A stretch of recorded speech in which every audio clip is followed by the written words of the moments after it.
시편 146편 1절부터 10절까지 말씀 제가 한 절 읽고 여러분 한 절 읽어주시고 같이 교독하시겠습니다. 할렐루야, 내 영혼아 여호와를 찬양하라.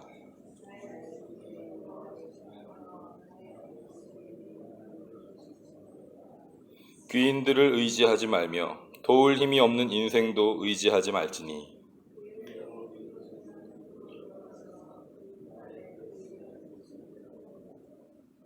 야곱의 하나님을 자기의 도움으로 삼으며 여호와 자기 하나님에게 자기의 소망을 두는 자는 복이 있도다.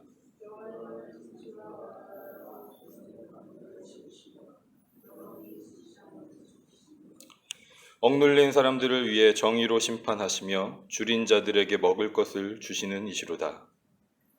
여호와께서는 갇힌 자들에게 자유를 주시는도다.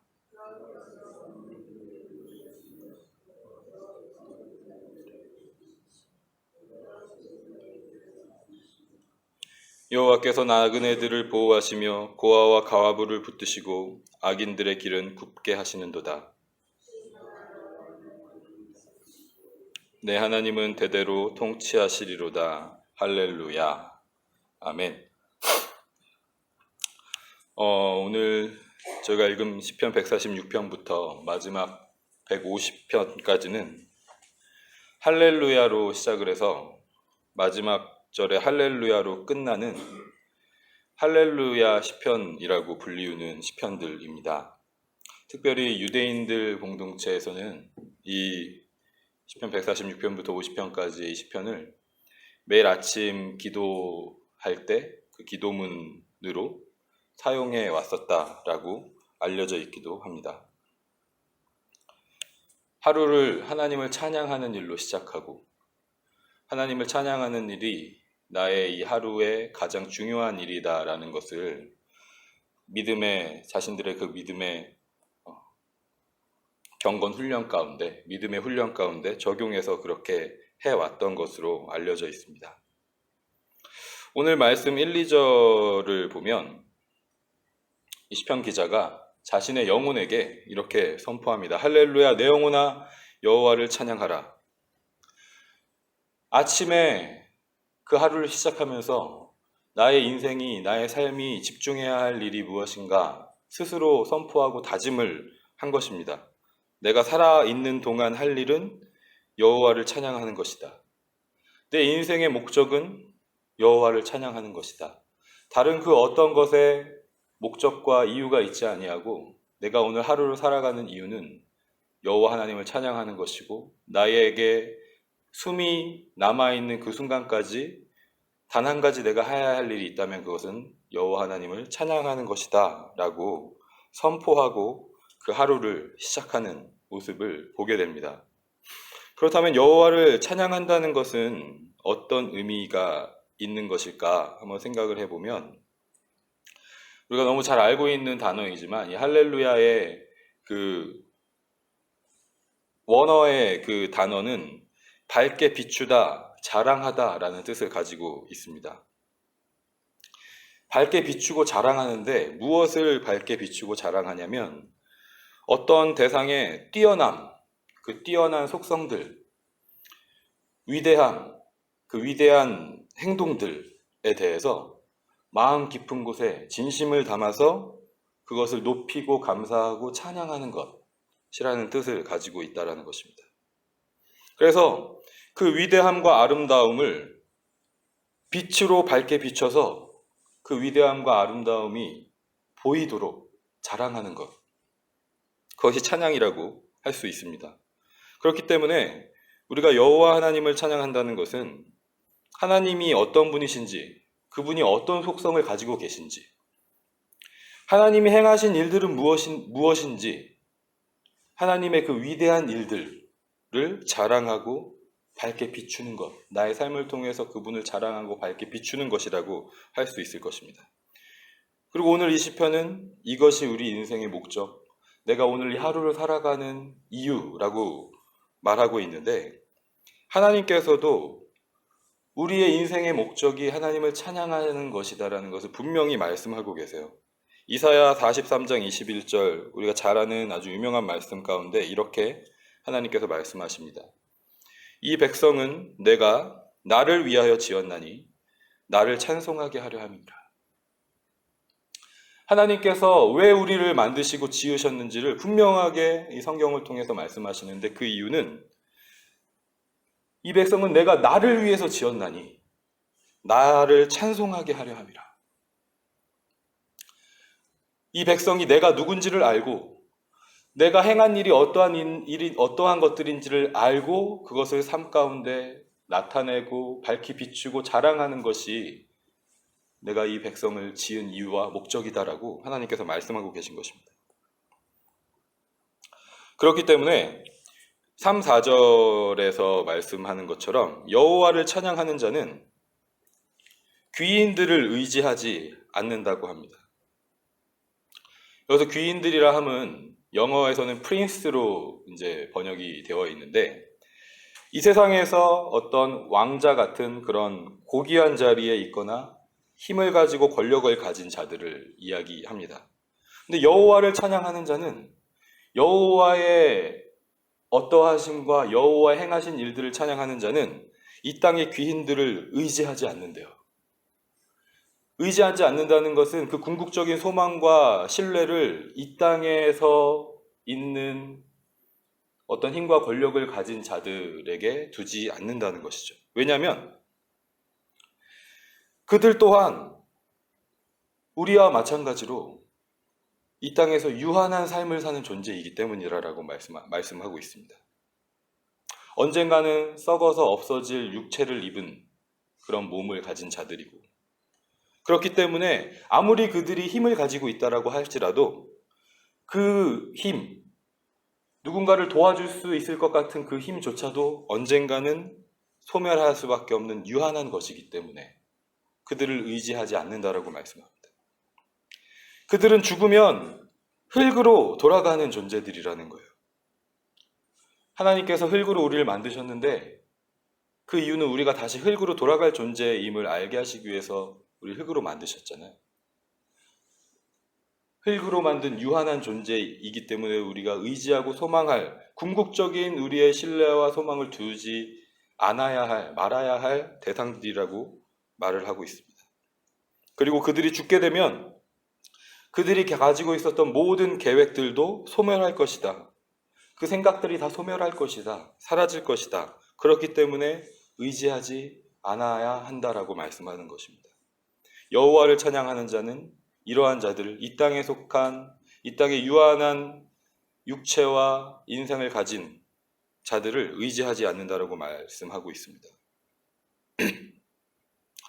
우리가 생각해 볼 때 이 땅에서 아무리 존경받고 선한 리더라 할지라도 그 맡은 바 사명을 잘 감당해서 자신이 통치하고 다스리는 어떤 나라든지 아니면 어떤 지역이든지 그것을 잘 다스리고 평화 가운데 모든 사람들이 행복한 어떤 시간들을 가질 수 있도록 아무리 다스릴지라도,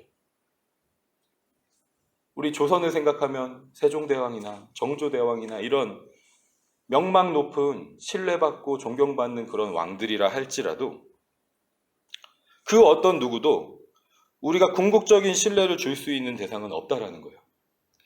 그 대상들 또한 흙에서 와서 흙으로 돌아가는 인간이라는 것입니다. 그렇기 때문에 그들의 그 선한 영향력도 그들이 죽음과 동시에 언젠가는 소멸이 되고, 그들이 세운 아무리 좋은 정책과 계획들일지라 할지라도 다음에 세워질 다른 리더에 의해서 그것이 대체되거나 변질되거나 아예 소멸되거나 할 수밖에 없는 이 땅을 우리가 살아간다는 것이죠. 우리 역사를 통해서 근대사든지 고대사든지 여러 가지 역사를 통해서 아무리 좋은 왕이 있었을지라도 그 이후에 등장하는 다른 왕들이 다스리는 시대를 보면 오늘 이 성경에서 말씀하고 있는 것이 명백한 사실이라는 것을 우리가 알게 되는 것 같습니다. 그렇기 때문에 5절과 9절 말씀에서 여호와를 찬양하는 자는 하나님을 도움으로 삼는다. 그리고 하나님께 소망을 둔다. 이러한 자에게 복이 있다. 라고 시편 기자가 선포하고 있습니다. 그러면서 왜 하나님을 도움으로 삼고 왜 하나님께 소망을 두는 자가 복이 있는지에 대해서 그 이유를 쭉 여러 가지 이유를 나열을 하는데 제가 하나씩 천천히 읽어드리도록 하겠습니다. 여호와는 천지를 지으신 창조자이시기 때문에, 여호와는 영원히 신실하신 분이기 때문에, 여호와는 핍박받는 자들을 위해 정의로 심판하시기 때문에, 여호와는 배고픈 자들을 먹이시기 때문에, 여호와는 갇힌 자들에게 자유를 주시기 때문에, 여호와는 눈먼 자들의 눈을 여시기 때문에, 여호와는 비참한 자들을 일으키시기 때문에, 여호와는 의인들을 사랑하시기 때문에, 여호와는 나그네들을 보호하시기 때문에, 여호와는 고아와 과부들을 일으키시기 때문에, 여호와는 악인들의 길을 파괴하시기 때문에. 이것이 여호와 하나님께서 그의 나라를 영원히 다스리시는 방법이시고, 이것이 여호와께서 나의 찬양, 우리의 찬양을 받으실 이유라고 오늘 시편 기자가 선포하고 있습니다. 그런데 우리가 한번 생각해 볼 점, 흥미로운 점, 주목할 만한 점이 무엇이냐면 방금 전에 나열된 여호와 하나님이 찬양을 받으셔야 할 그 이유의 대부분이 인생에서 있을 수 있는 어떤 기쁘고 행복한 시간과 그 사건들에 대한 것이 아니라는 거예요. 여기 나오는 모든 상황들이 핍박받는 자들, 배고픈 자들, 갇힌 자들, 눈먼 자들, 비참한 상황 가운데 있는 자들, 나그네 된 자들, 고아와 과부의 처지에 있는 자들. 우리가 생각하고 우리가 보통 대개 하나님을 찬양할 이유라고 생각하는 어떤 좋은 일들이 일어났을 때라든지 기쁜 일이 있고 행복한 어떤 그런 일이 있을 때에 대한 이유들이 나열되어 있지 않다라는 것입니다. 우리는 쉽게 이렇게 생각을 할 때가 많이 있죠. 내가 하나님을 찬양하고 하나님이 행하신 일들을 자랑해야 할 때는 나의 삶 가운데 좋은 일이 생기고 나의 삶 가운데 내가 원하는 어떤 일들이 이루어지고 기도의 제목들이 이루어지고 현실되었을 때, 실현되었을 때 그때 내가 정말 떳떳하게 하나님을 자랑하고 하나님을 찬양할 수 있을 거라고 생각을 할 때가 있는 것 같습니다. 물론 좋은 일이 있을 때 우리가 기쁨과 감사가 넘치고 그것을 하나님께 올려드리는 마땅히 우리가 해야 될 부분들이 있습니다. 그런데 우리 인생을 가만히 되돌아보면 내가 언제 진정으로 하나님을 찬양하고 진정으로 마음에 우러나는 그 깊은 감사와 하나님을 향한 그 사랑이 흘러 넘쳤는가를 생각해 본다면 나도 마찬가지로 여기에 나오는 그런 비참한 상황 가운데 있었을 때 나 같은 죄인이 아무 소망이 없는 것 같은 그 누구도 나를 건져주지 않는 것 같은 그런 상황 가운데 있었을 때 하나님께서 나를 사랑하시고 나를 품어주시고 계시구나 라는 것이 느껴졌을 때 하나님의 그 말씀하심이 나에게 들려졌을 때 멋들어지게 하나님을 찬양하고 그러지 않을지라도 우리의 마음의 그 중심 가운데서 우러나오는 그 찬양이 하나님 앞에 올려드려지는 경험들을 우리가 우리 인생 가운데서 경험할 때가 있다라는 것입니다. 저도 한번 생각을 해보았습니다. 내가 언제 하나님을 정말 마음의 깊은 곳에서 우러나는 그런 심령으로 하나님을 찬양했을 때가 언제인가. 찬양 인도를 하고 뭐 이렇게 하다 보면 그냥 그 찬양이 형식적으로 드려지는 부분을 항상 조심을 해야 된다는 것을 제가 늘 느끼는데 제가 정말 하나님을 깊이 마음에 우러나와서 찬양했었던 순간이 언제인가를 한번 생각해 보니까 잊을 수 없는 순간이 하나 있습니다. 제가 군대에 있을 때 처음 1년은 교회를 열심히 다녔던 것 같아요. 그 당시에 제가 기도하는 기도의 제목도 있었고 그 기도의 제목이 이루어지기를 어떤 소망하는 마음들도 있었고 열심히 예배드리고 기도하고 이렇게 하면 하나님께서 도와주시지 않을까 하는 어떤 그런 기대도 있었고 인간적인 그런 마음들도 있었고 한 1년 정도 부대 밖에 있는 이제 교회를 출석을 하면서 청년부를 출석을 하면서 열심히 생활을 하다가 제가 생각하고 기도하던 그 기도의 제목이 제 뜻대로 이루어지진 않았어요. 그러니까 하나님께 대한 어떤 그 길이 가장 좋은 길이고 선한 길이라는 어떤 머리로의 동의는 있는데 마음적으로 그게 받아들여지지 않는 그런 때가 있었습니다. 그래서 여러 이런저런 핑계 삼아서 교회를 나가지 않을 때도 있고, 이번 주엔 훈련이 있으니까, 이번 주엔 군무가 있으니까 다음 주에 가지. 그런 식으로 한 1년을 교회를 가는 둥 마는 둥 하는 그런 삶을 살았었던 때가 있습니다. 한 1년 정도 그런 시간들을 보냈었는데, 그런 시간을 보내면서 늘 마음 가운데는 하나님 앞에 내가 다시 돌아가야 하는데 라는 그런 마음들이 있다가 정말 이제 다시 하나님께로 가야겠다. 지난 1년 동안 정말 하나님 앞에 부끄러운 모습이었지만 다시 하나님 앞에 가야겠다 라는 그런 마음으로 예배를 드리러 갔어요. 그리고 지금 여기 정미희 집사님 앉아 계시는 정도 자리에 앉았던 것 같아요. 찬양을 시작하는데 찬양이 나오지가 않는 거예요. 그런데 계속 눈물만 나오는 거예요. 하나님, 제가 지난 1년 동안 하나님을 멀리하고 제 하고 싶은 대로 살다가 이제 왔는데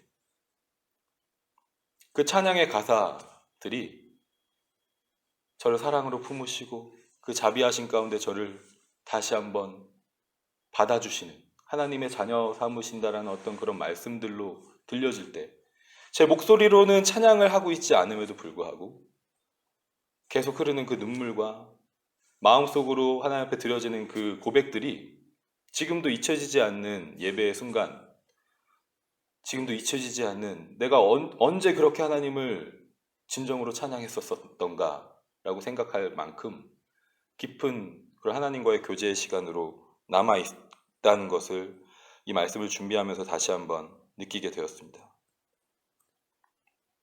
다윗은 이스라엘의 왕으로서 이 시를 썼어요.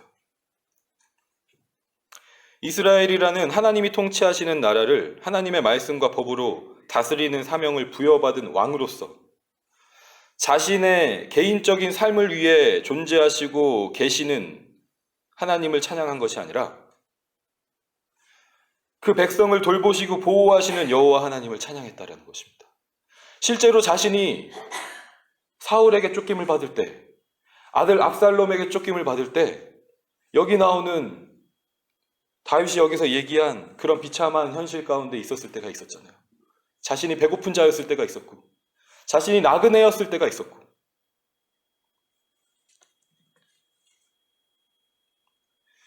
그때 하나님께서 함께 하셨던 것을 기억하는 거예요.